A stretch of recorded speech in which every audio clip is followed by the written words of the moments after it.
Let's bring you up to date with taxation as far as Rivers State is concerned now in the South.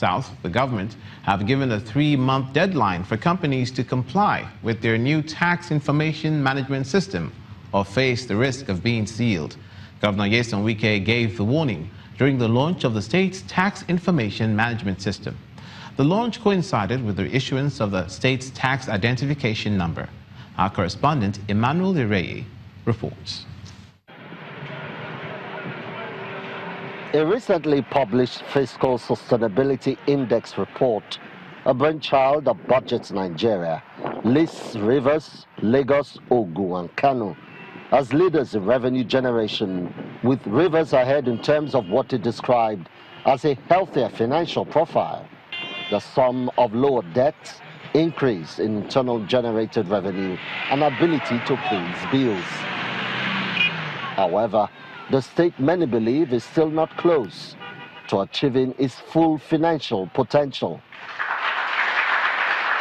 That is why a search is on to close the gaps as the state governor convenes a meeting with the Board of Internal Revenue Service, the organized private sector and some relevant agencies for the flag-off of the Rivers State Tax Information Management System and its tax identification number.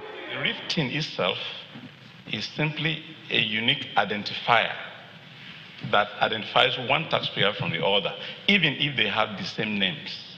Oftentimes, we have cried to you because of multiple taxation and the ways of administration, and you assured us that you will do something. The governor and some members of the State Executive Council then received the RIFTIN cards.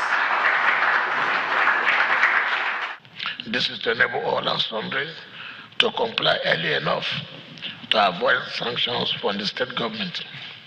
It is important to emphasize that any business that fails to comply with this directive on or before the 1st of June 2018 will be appropriately sanctioned, including having the business premises sealed or closed, as such businesses will be seen as operating illegally in the state. Meanwhile, out in the streets, some require more information. Under union, we are paying. I paid 3 years now for the tax. I did it last 2 months just because of the misfortune in the country. As Rivers State begins a new drive in its tax regime, many would like to see an approach that is understood and followed by everyone, including those in the streets. Emmanuel Ireye, Channels Television News. Over in the Southeast region, the acting chairman of the Economic and Financial Crimes Commission, Mr. Ibrahim Magu, has re-echoed, or rather echoed, that betrayal of public trust is the worst crime a public officer can commit against people. Mr. Magu made the comments during the closing session of a retreat organized by the Anambra State Governor, Willie Obiano, to prepare the members of the State Executive Council for better performance in the next 4 years. The governor says it's important that he and members of his cabinet are on the same page for a progressive and transparent government. Transparency is a watchword of the Willie Obiano administration in Anambra State, according to the governor. And the arrival of the acting chairman of the EFCC, Ibrahim Magu, at a retreat in Awka towards excellence in governance appears to reinforce this assertion.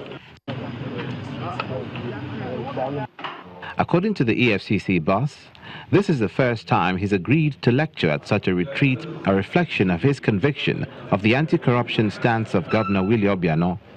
He takes his seat and expounds on corruption. I always appeal to people to support and the fight against corruption, because I think the best strategy is to mobilize everybody to join in the fight against corruption. Because corruption is evil, it's a disaster. Even the civil war was caused by corruption. Even the problem of Boko Haram, etc., happening in there is caused by corruption. Corruption leads to so many things. So please support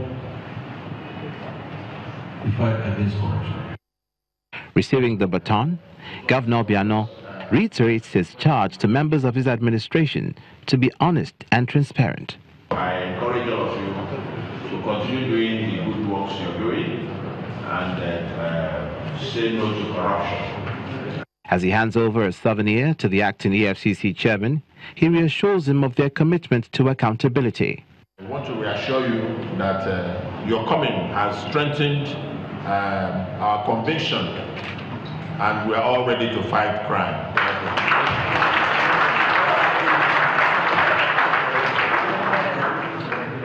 For the participants, the retreat is a step in the right direction. Is a big signal to us that the government mean business, and for that, everybody that is serving in this administration must be upright. We are taking away the reminder that you are holding the office in trust for the public good.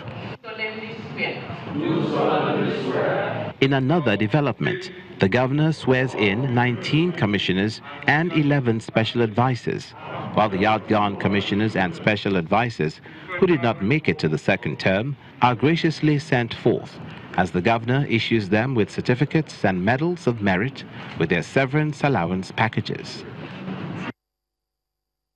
Also in the southeastern region of the country, the Enugu state government has flagged off the construction of the state's customary court of appeal. The state governor, Ifeanyi Ugwuanyi, while speaking at the groundbreaking ceremony, emphasized the need for the judicial system to be adequately equipped to ensure the sector functions effectively. The project has been given a 7-month completion timeframe.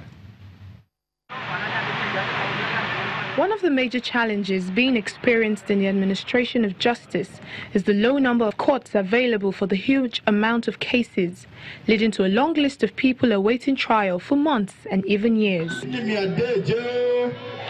In Enugu State, southeast Nigeria, Governor Ifeanyi Ugwuanyi, alongside top members of the state judiciary, are part of the official groundbreaking of the state's customary court of appeal. Situated here is less than 5,000 square meters. All we require for this building, the built-up area, is 1,060 square meters. The remaining is the landscape that forms the parking area.